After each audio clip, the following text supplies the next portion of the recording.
You're not lazy. You might just be exhausted from surviving for too long. Welcome back, loves, or welcome if you're new to the sanctuary. As always, take what resonates, leave what doesn't, and always use your own discernment.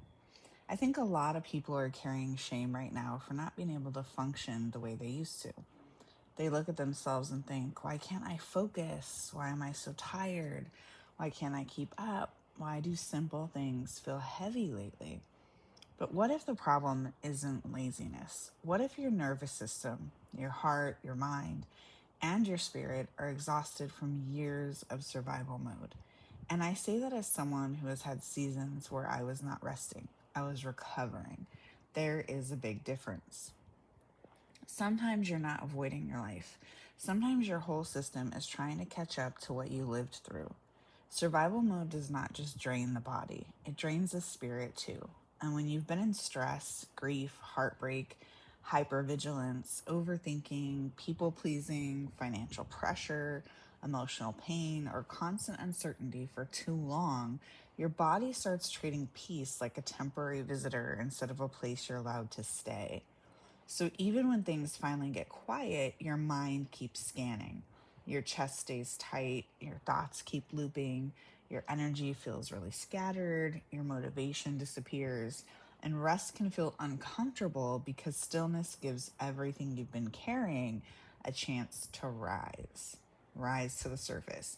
That is not laziness, that's depletion. That's a soul asking for space to breathe again. So, three signs you may be exhausted from survival mode. One, you feel tired even after resting.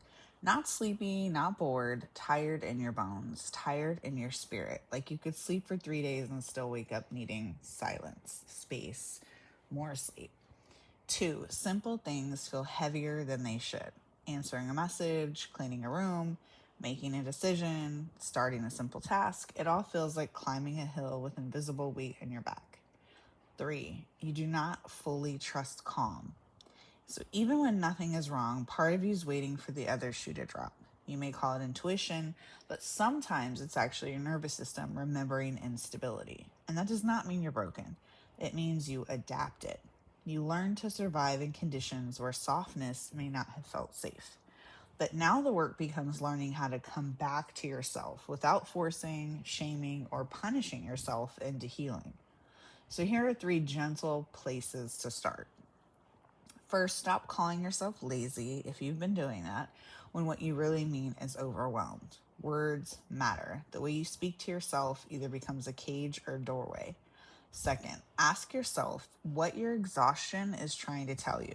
Not what your guilt says, not what everyone else expects from you, but what is your body, spirit, and inner voice actually asking for?